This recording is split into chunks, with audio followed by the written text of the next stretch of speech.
नींद में बोलने वाली बहू। उस चाय वाली आंटी को तो मैं छोड़ूंगी नहीं। 12 रुपए की चाय में उसने एक इलायची का दाना तक नहीं डाला। अब देखो कल मैं उसका क्या हाल करती हूँ। चेतना की आवाज सुनकर उसके माता पिता वहां आ जाते हैं। हे भगवान, शादी की उम्र हो चुकी है इस लड़की की, लेकिन अभी तक इसकी नींद में बोलने की आदत नहीं गई। अब इसमें इस बेचारे की क्या गलती? ऐसे तो सुबह तो कुछ याद भी नहीं रहता। यही तो दिक्कत है। कल को इसे पराये घर जाना है, वहां पर भी अगर इसने ऐसे ही नींद में अपनी सास की बुराई शुरू कर दी तब क्या होगा? खुद तो भूल जाएगी, लेकिन वो लोग तो नहीं भूलेंगे ना। अरे तो इसमें गलत क्या है? वैसे भी हमारी बेटी नींद में सच ही तो बोलती है। आप अभी ना ये सब हल्के में ले रहे हैं।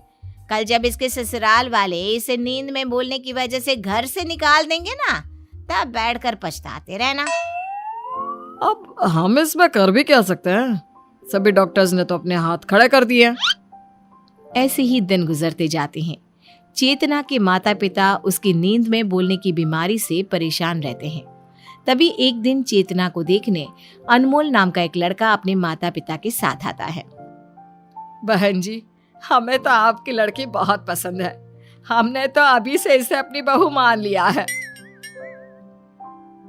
हाँ जी, अब बस आप ये बताइए कि शादी कब करनी है? हम तो इसे बहू बनाकर ले जाने के लिए बेचैन हुए जा रहे हैं। हमें भी आपका लड़का बहुत पसंद है। अब जब आप कहो हम इनकी शादी करवा देंगे। अगर आप लोगों को ऐतराज ना हो तो 1 हफ्ते बाद ही शादी का शुभ योग है। क्यों ना हम तभी इन दोनों की शादी करा दें? हाँ, क्यों नहीं, हमें इसमें कोई ऐतराज नहीं है। देखते ही देखते चेतना और अनमोल की शादी हो जाती है। अपनी नींद में बोलने वाली बीमारी से अनजान चेतना शादी से बेहद खुश होती है। ससुराल में पहले दिन ही वो अपने व्यवहार से सबका दिल जीत लेती है। शादी के पहले दिन। बहू, तेरे मायके वालों ने तुझे क्या क्या सामान दिया है, बताना तो।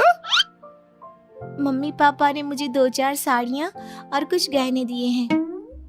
बहू, एक काम कर, वो सब ना तू मुझे दे दे। वो क्या है ना, मैं उन्हें अपनी तिजोरी में रख दूंगी। तुझसे कहीं इधर उधर हो गए तो।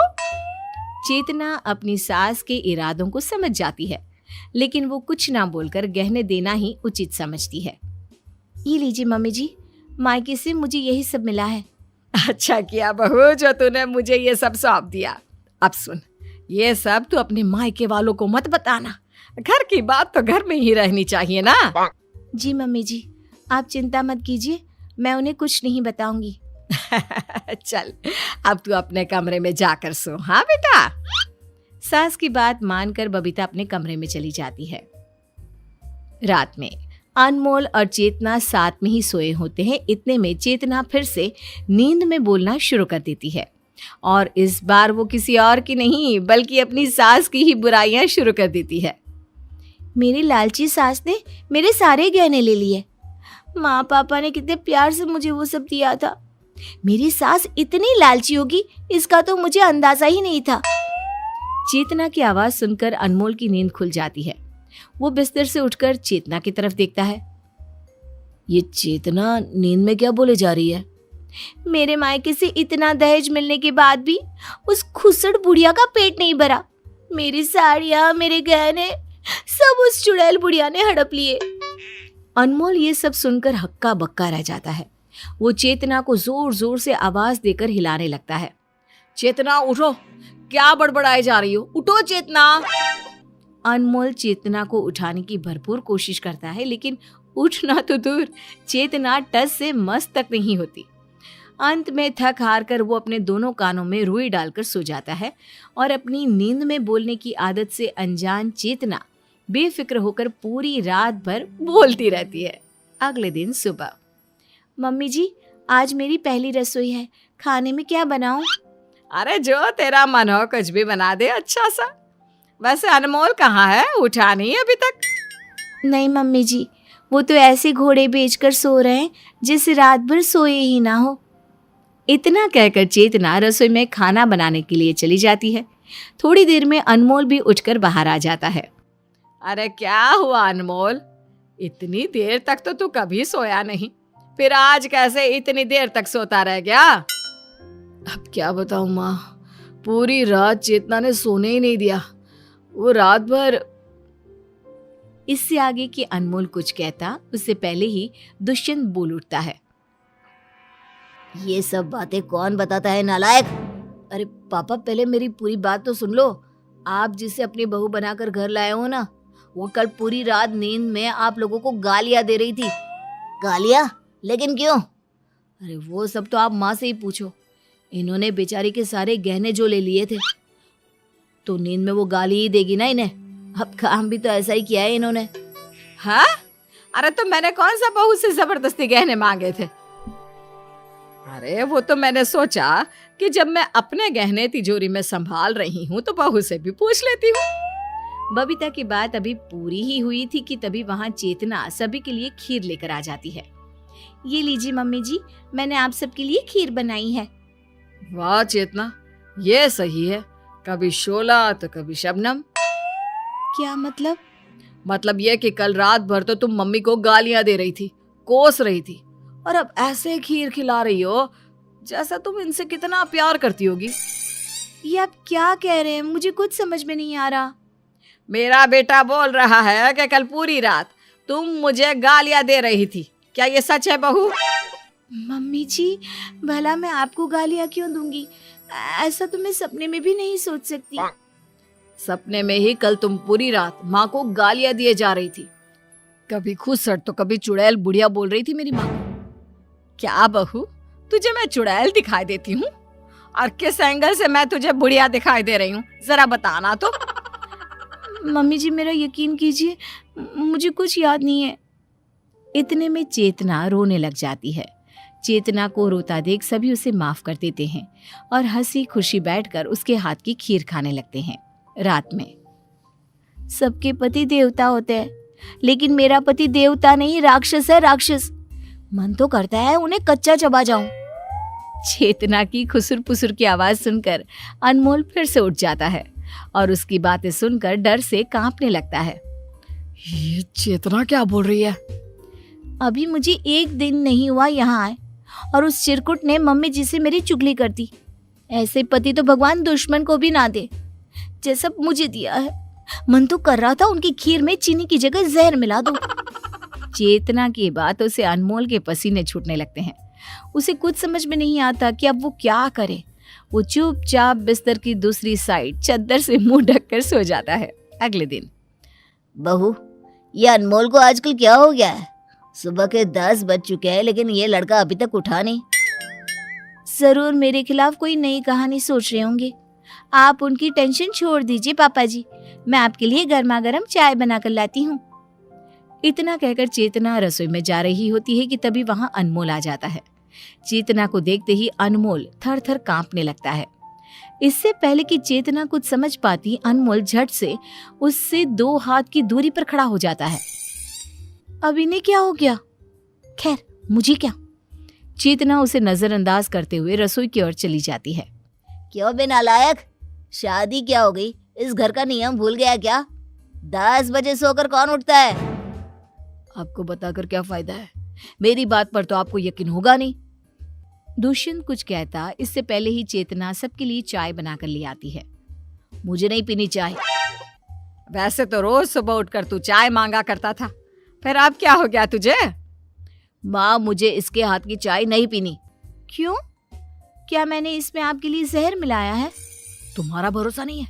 क्या पता जहर ही मिलाया हो मेरी चाय में। अनमोल की बातों से चेतना को फिर बुरा लग जाता है। वो रोते हुए वहां से चली जाती है। ये क्या है अनमोल? चेतना बीवी है तुम्हारी, वो तुम्हें जहर क्यों देगी भला? अरे पापा, कल वो नींद में यही सब बोल रही थी, उसका क्या भरोसा? कल बोल रही थी, आज सच में जहर दे देती तो।